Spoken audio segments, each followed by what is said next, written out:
Hello' everyone, মই আজি তোমালোকৰ লগত এটা নতুন কনচেপ্ট লৈ আহিছোঁ হা। কনচেপ্টটো হ'ল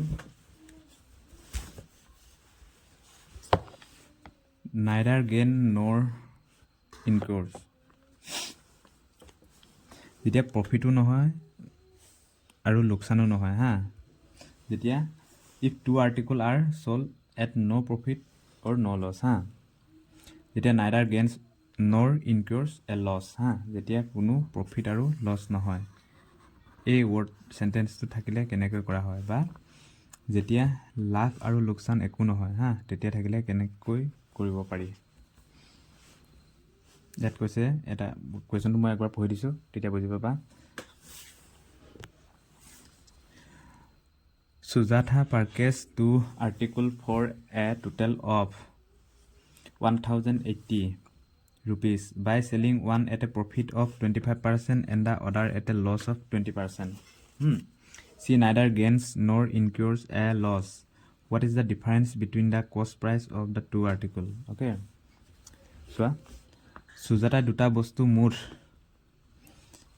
1080 টকাত কিনিলে। তাৰে এটাত 25% লাভ হয় আৰু আনটোত 20% লোকচান হয়। অৱশেষত তাৰ লাভো নহ'ল আৰু লোকচানো নহ'ল। অৱশেষত তাৰ কি হয়, যেতিয়া কুৱেশ্যন চেণ্টেন্সত থাকে লাভো নহ'ল আৰু লোকচানো নহ'ল। দুটা বস্তুৰ কিনা দামৰ মাজৰ পাৰ্থক্যটো কিমান? এনেকুৱা ধৰণৰ কুৱেশ্যনখিনি কৰিবলৈ মই প্ৰথমতে বুজাই দিছোঁ এটা। অ'কে, এটা বস্তু বুজাই দিছোঁ। এনেকুৱা ধৰণৰ তোমালোকে লিখি লোৱা এটা বস্তু। If two articles are sold at no profit, no loss হা, অসমীয়াত তোমালোকে লিখি ল'বা, যেতিয়া এটা বস্তু বিক্ৰী কৰাৰ পাছত একো প্ৰফিটো নহয় লছো নহয় হা, দুটা বস্তু হা, যেতিয়া দুটা আৰ্টিকল দুটা বস্তু বিক্ৰী কৰাৰ পাছত প্ৰফিটো নহয় লছো নহয়, তেতিয়া কি হয়, এইটো এক নম্বৰ কি হয়, তেতিয়া টোটেল কষ্ট প্ৰাইচ মানে মুঠ কিনা দাম আৰু equal to total selling price হয় হা। আৰু কি হয়, দুই নম্বৰতে profit on first article equal to loss on second article. Okay, এইটো তোমালোকে মনত থবা। অসমীয়াত কৈ দিছোঁ, যেতিয়া দুটা বস্তু বিক্ৰী কৰোঁতে হা একো লাভ আৰু লোকচান নহয় হা, দুটা বস্তু বিক্ৰী কৰোঁতে একো লাভ আৰু লোকচান নহয়, সমানে হৈ থাকে, তেতিয়া মুঠ কিনা দাম ইকুৱেল টু মুঠ বেচা দাম হ'ব। মুঠ কিনা দাম ইকুৱেল টু মুঠ বেচা দাম, এইটো চবেই জানা, যদি একো লাভ আৰু লোকচান নহয়। প্ৰফিট অন ফাৰ্ষ্ট আৰ্টিকল, প্ৰথম বস্তুটো কিনোতে যিটো প্ৰফিট হয় আৰু দ্বিতীয় বস্তুটো বিকোতে যিটো লছ হয়, লোকচান হয়, সেইটো সমান হয়। অ'কে, এতিয়া কুৱেশ্যনলৈ আহিছোঁ। অ'কে, এনেকুৱা ধৰণৰ কুৱেশ্যনখিনি কেনেকৈ কৰিব লাগে সেইটো চাই লোৱা। এইটো ইংলিছত কুৱেশ্যনটো পঢ়ি ভালদৰে বুজি ল'বা। অ'কে, কোনোবাই যদি ইংলিছ মিডিয়ামত চাই আছা। সুজাতাই দুটা বস্তু মুঠ 1080 টকাত কিনিলে। তাৰে এটাত 25% লাভ হয় আৰু আনটোত 20% লোকচান হয়। অৱশেষত তাৰ লাভো নহ'ল আৰু লোকচান নহ'ল। এই চেণ্টেন্সটো যেতিয়া থাকে তেতিয়া আমি কেনেকৈ কৰিব লাগে, দুটা বস্তুৰ কিনা দামৰ মাজৰ পাৰ্থক্যটো কিমান আমাক সুধিছে। অ'কে, এতিয়া ডাইৰেক্ট এনেকুৱা ধৰণৰ কুৱেশ্যনখিনি তোমালোকে কি লিখিবা, CP ইকুৱেল টু ডাইৰেক্ট কি লিখি দিবা, যোনটো লোকচান হৈছে হা, যোনটো শেষত আছে হা, সেইটো প্ৰথমতে লিখি দিবা ডাইৰেক্ট 20% আৰু 25%। লাষ্টৰটো প্ৰথম লিখি এনেকৈ কৰি দিবা হা। তাৰপিছত এইকেইটা কাটিবা, এইকেইটা কাটিলে 5 কাটিলে 5 4 গুণ 20, 5 5 গুণ 25। ডিফাৰেঞ্চটো কিমান? 1। অ'কে, ডিফাৰেঞ্চটো কিমান হৈছে? 1।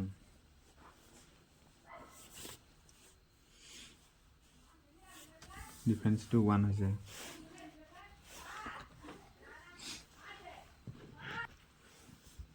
ইয়াত চোৱা তোমালোকে,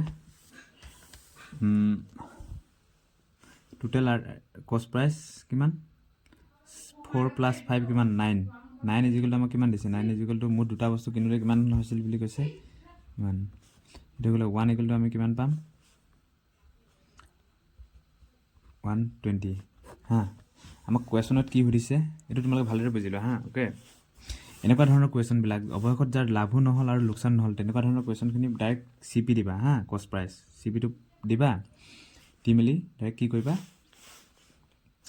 শেষৰটো প্ৰথম লিখিবা 20 আৰু প্ৰথমটো শেষত লিখিবা 25 তাৰপিছত কাটিবা সৰু কৰিবতো জানাই 5 কাটিবা 5 × 20 5 × 25 তাৰপিছত এইকেইটা কষ্ট প্ৰাইচ হয় নাই কষ্ট প্ৰাইচৰ ডিফাৰেঞ্চটো আমি কিমান পাইছোঁ 1 পাইছোঁ অ'কে এতিয়া নেক্সট আহিম কি আহিম 4 + 5 কষ্ট প্ৰাইচ কিনা দাম কিমান 9 9 ইকুৱেল টু আমাক কিমান দিছে চ' দুটা বস্তু মুঠ কিমান টকাত কিনিলে কৈছে 1080 এটা বস্তু কিনোতে 9 ইউনিট ইকুৱেল টু আমাক কিমান দিয়া আছে 1080 এটাকে 1 ইউনিট ইকুৱেল টু 120 তাৰপিছত আমাক কুৱেশ্যন দিছে দুটা বস্তুৰ মাজৰ কিনা দামৰ মাজৰ পাৰ্থক্য কিমান কিনা দাম কিমান পাইছিলোঁ আমি 4 ইউনিট আৰু 5 ইউনিট ইয়াৰ মাজৰ ডিফাৰেঞ্চটো কিমান 1 এটাকে 1 ইউনিট ইকুৱেল টু কিমান 120 অ'কে এইটো এনচাৰ আকৌ দ্বিতীয় কুৱেশ্যনটো আহিছোঁ একেবাৰে ইজি এনেকুৱা ধৰণৰ কুৱেশ্যনখিনি তোমালোকে এনেকৈ কৰিব লাগিব okay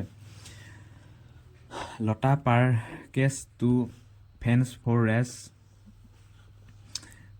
2160 by selling one fan at a profit of 15% and the other at a loss of 9%. See neither gain nor loss in the entire transaction. Find the cost price of each fan. Okay. অসমীয়াত চোৱা লতাই দুখন ফেন মুঠ ইমান টকাত কিনিলে এখন ফেন বেচোতে 15% লাভ হয় আৰু আনখন বেচোতে 9% লোকচান হয় অ'কে গোটেই লেনদেনটো তাৰ লাভো নহয় লোকচান নহয় ইয়াত এটা আমি পাই গ'লোঁ কি হয় লাভো নহয় গোটেই লেনদেনটোত তাৰ লাভো নহয় লোকচান নহয় এনেকুৱা ধৰণৰ কুৱেশ্যনখিনি প্ৰথমতে কি লিখিব কৈছিলোঁ ডাইৰেক্ট চি পি দিবা চি পি দি শেষৰটো প্ৰথম লিখিবা 9 আছে হয় নাই 9 পাইছে 9টো প্ৰথম লিখিবা তাৰপিছত প্ৰথমটো শেষত লিখিবা 15 ডাইৰেক্ট লিখিবা তাৰপিছত কাটিলে 3 একেবাৰে যাব 3 3 গুণ 9 3 5 গুণ অ'কে এইটো হৈ গ'ল এতিয়া আমাক 3 + 5 কিমান কষ্ট প্ৰাইচ কিমান 9 5 3 কিমান 8 8 ইজিকেল আমাক কিমান দিয়া আছে দুখন ফেন কিনোতে এইটো কষ্ট প্ৰাইচৰ ৰেচিঅ'টো হা 3 + 5 কিমান দিয়া আছিলে 8 ইজিকেল আমাক কিমান দিছে এইটো 2160 টকা এতিয়া 1 ইউনিট ইকুৱেল টু কিমান হ'ব এইটো যদি আমি হৰণ কৰি দিওঁ 2160 যদি 8 হৰণ কৰি কিমান হ'ব 270 এটাকে 1 ইকুৱেল টু 270 ইয়াত কুৱেশ্যনত কি সুধিছে ফাইণ্ড দ্য কষ্ট প্ৰাইচ অফ ইচ ফেন প্ৰত্যেকখন ফেনৰ দামটো উলিয়াব দিছে হয় নাই ফেনৰ 1 ইকুৱেল টু এতিয়া প্ৰত্যেকখন ফেনৰ দাম কিমান 3 এখন ফেনৰ দাম 3 আৰু এখনৰ 5 ইউনিট হয় নহয় এতিয়া 1 ইকুৱেল টু যদি 270 হয় নাই 270 হয় 3 ইউনিট কিমান হ'ব 270 ইকুৱেল টু 3 হ'লে 3 ইউনিট 3 গুণ 21 2 গ'লে 3 গুণ 6 8 এখনৰ দাম কিমান এখনৰ দাম 810 টকা আৰু এখনৰ দাম কিমান হ'ব এইটো কৈছোঁ কিমান হ'ব 5 ইউনিট দিবলৈ 5 ইকুৱেল টু 5 270 ইকুৱেল টু 5 যদি দিওঁ 5 শূন্য 5 15 5 এক কৰিলে 35 টকা এইটো 1350 হয় অ'কে এতিয়া এনচাৰটো কিমান হ'ব 810 আৰু 1350 অ'কে একেবাৰে ইজি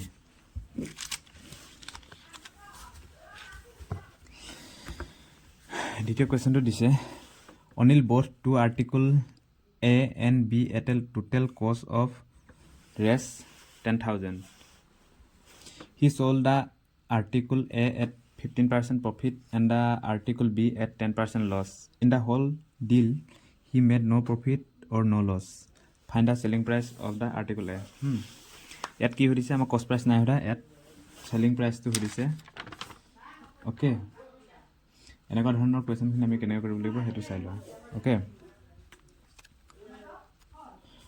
অনিলে দুটা বস্তু মুঠ 10,000 টকাত কিনিলে কৈছে অনিলে দুটা বস্তু মুঠ 10,000 টকাত কিনিলে সি এটা বস্তুত 15% লাভ আৰু আনটোত 10% লোকচান বিক্ৰী কৰোঁতে প্ৰথম অনলি দুটা বস্তু 10,000 টকাত কিনিছিলে, দুটা বস্তু বিক্ৰী কৰিলে প্ৰথম বস্তুটোত 15% লাভ হয়, আন বস্তুটোত 10% লোকচান হয় বুলি কৈছে। অৱশেষত গোটেই লেনদেনটোত তাৰ লাভ লোকচান একো নহ'ল হা, ন' প্ৰফিট ন' লছ। এই চেণ্টেঞ্চটো পাই গ'লা নহয়।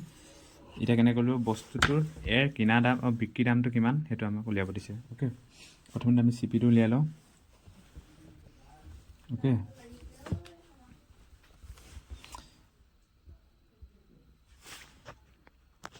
এতিয়া আমি কি কৰিম, প্ৰথম CP ডাইৰেক্ট CP ইজিকেলটো প্ৰথমতে আমি কি কৈছিলোঁ, শেষৰটো লিখিব লাগে 10, তাৰপিছত প্ৰথমতে লাষ্টত লিখিম প্ৰথমটো হ'ল। তাৰপিছত এইটো যদি কাটাকাটি কৰোঁ কিমান হ'ব, 5-2 আৰু 5-3, 2:3 হৈ গ'ল। এতিয়া টোটেল আমাক কিমান দিছে, 10,000 ইকুৱেলটো কিমান, 2 + 3 5। এইটো কেনেকৈ পাইছোঁ গম পালা, ওপৰটোত কৰোঁতে। অ'কে, 5 যদি কাটা আমি কিমান পাম, 2,000। অ'কে, 2,000। এতিয়াকে এটা ইউনিটৰ কিমান হ'ব, প্ৰথম বস্তুটো কিমান টকাত কিনিছিলে, প্ৰথম বস্তুটো কিনিছিলে 2,000 ইজ ইকুৱেল টু ইনটু 2 যদি 2,000 প্ৰথম বস্তু 4,000 টকাত কিনিছিলে। আৰু আমাক এইটো CP দেই, প্ৰথম বস্তুটো CP বা কিনা দাম। এতিয়া প্ৰথম বস্তুটো আমাক এটোৱে সুধিছে, সেইকাৰণে প্ৰথম বস্তুটোৱে কৰি লৈছোঁ, দ্বিতীয় বস্তুটো নাই উলিয়া। 4,000 টকাত আমাক কিমান কৈছে, সি এটা বস্তু 15% লাভ হয়, 15% লাভ হ'ল বুলি কৈছে। 4,000 যদি আমাক 15% উলিয়াব দিয়ে, 0 কটা গ'ল, এইটো কিমান হ'ব, 600। 15%, 4,600 যদি লোকচান হয়, বেচা দাম কিমান হ'ব, 15% প্ৰফিট হ'লে 600 হয় নহয়। এতিয়া কিমান টকাত বেচিব, 4,000 প্লাছ আকৌ 600 যদি যোগ কৰি দিওঁ, এইটো CP হয় নাই, এইটো CP কিনা দাম, এইটো কিনা দাম দেই। কিনা দামৰ লগত প্ৰফিটটো কিমান, 15% প্ৰফিট মানে 600 যোগ কৰি দিছোঁ, কিমান হ'ব এনচাৰটো, 4600, এইটো এনচাৰ হয়। অ'কে, এইটো এটা কুৱেশ্যন, এইটো অলপ বেলেগ ধৰণৰ কুৱেশ্যন, তোমালোকে ভালদৰে চাই ল'বা। Okay, a person sells article X for $34,500 and makes a profit of 15%. And makes a profit of 15%. এইটো মই দুবাৰ লিখি পেলাম। He sell article Y at a loss of 10%. He neither loss nor gain on the whole transaction. What is the selling price of article Y? Okay. কি কৈছে কুৱেশ্যনটো, তোমালোকেতো ভালদৰে পঢ়োঁতে বুজি পাইছাই, মই এবাৰ কৈ দিছোঁ। এজন ব্যক্তিয়ে X বস্তু, এটা বস্তু আৰু নামটো X বস্তু 34,500 টকাত বিক্ৰী কৰে, আৰু 15% লাভ হয়। ইমান টকাত বিক্ৰী কৰোঁতে কিমান লাভ হয়, 15% লাভ হয় বুলি কৈছে। Y বস্তুটো বিক্ৰী কৰোঁতে 10% লোকচান হয়। গোটেই লেনদেনটোত লাভ লোকচান একো নহয় লাভ লোকচান একো নহয়। অ'কে, Y বস্তুটোৰ বেচা দাম কিমান, বস্তুটো কিমান দামত চেলিং প্ৰাইচটো উলিয়াব দিছে, কিমান টকাত বিক্ৰী কৰিছিল বুলি কৈছে। এনেকুৱা ধৰণৰ কুৱেশ্যনখিনি কি কৰিবা, তোমালোকেতো এটা বস্তু জানা, কি জানা, মই আগতে কৈছিলোঁ,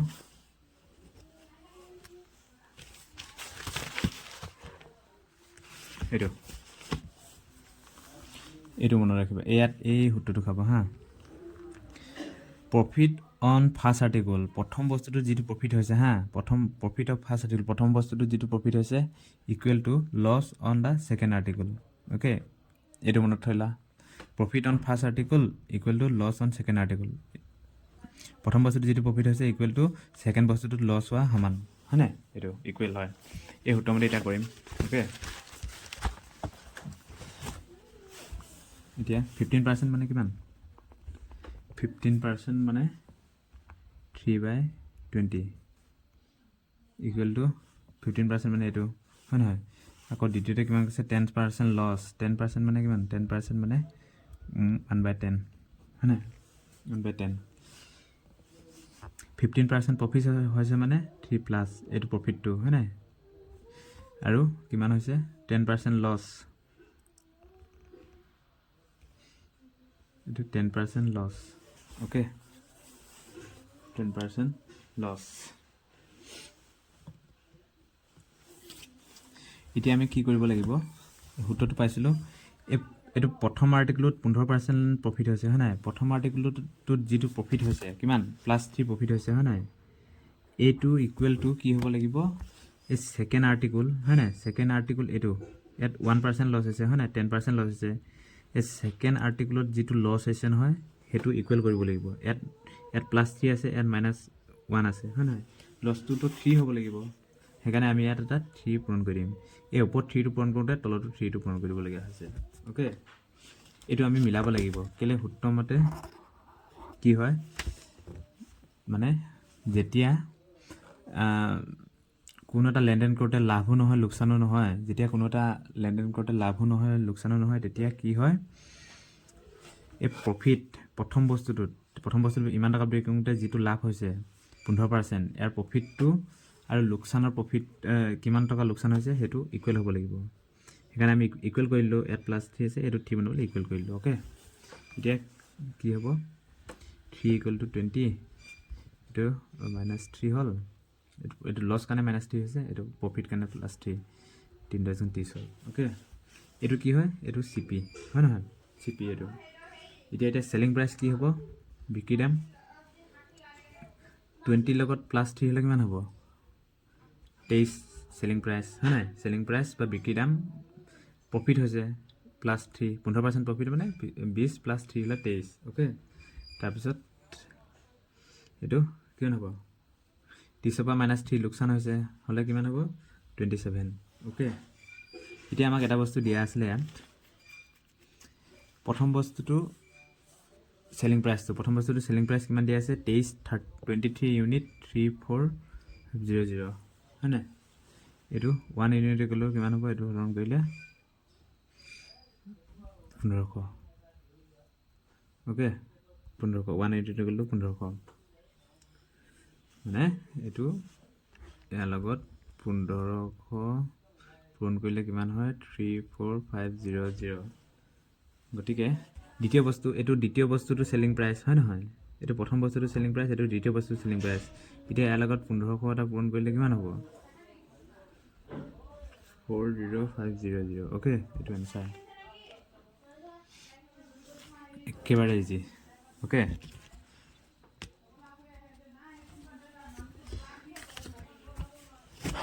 আকৌ এবাৰ বুজাই দিছোঁ ওকে 15% মানে এইটো কি হ'ব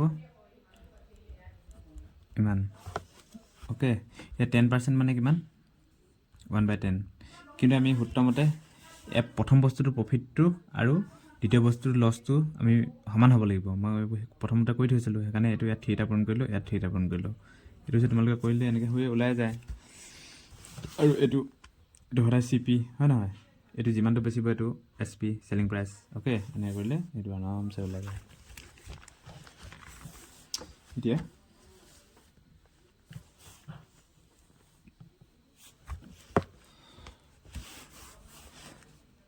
এইটো কুৱেশ্যন পঢ়িছোঁ এ merchant buys 2 item for res 7500 he sells 1 item at a profit of 16% and the other item at 14% loss in the deal he makes neither any profit nor any loss what is the difference between the selling price of both the item এজন ব্যক্তিয়ে দুটা বস্তু 75,500 টকাত কিনে এটা বস্তু 16% লাভত বিক্ৰী কৰে আৰু আনটো বস্তু 14% লোকচানত বিক্ৰী কৰে গোটেই লেনদেনটোত লাভ বা লোকচান একো নহয় বস্তু দুটাৰ বিক্ৰী দামৰ মাজৰ পাৰ্থক্যটো কিমান লাভ দিছে ওকে ওকে প্ৰথমটো কিমান 16% মানে কিমান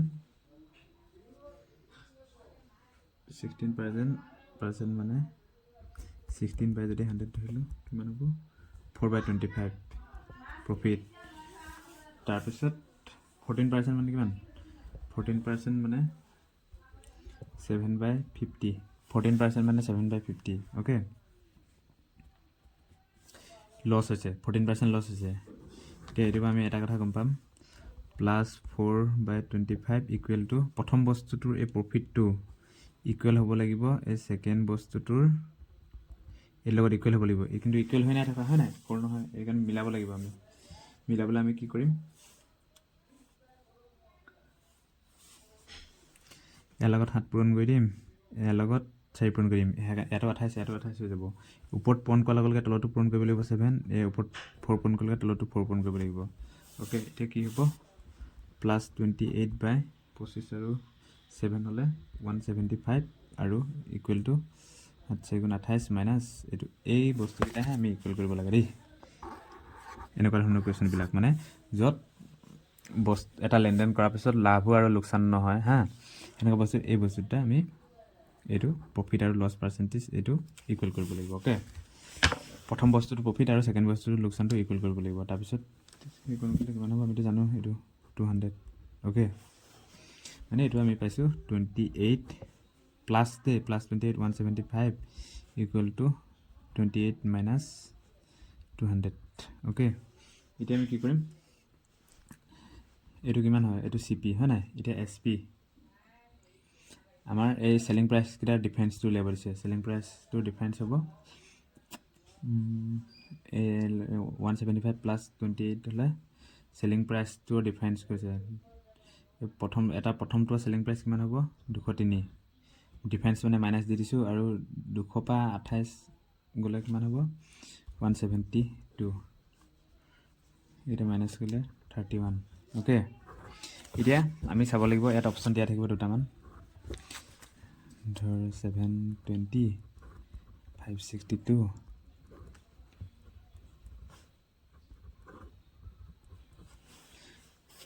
ইয়াত এতিয়া তোমালোকে চাব লাগিব এনচাৰটো যোনটো হয় নহয় সেইটো এই 31ৰ মাল্টিপল হ'ব ওকে ইয়াত এতিয়া এনচাৰটো 620 হয় 620 এনচাৰ ওকে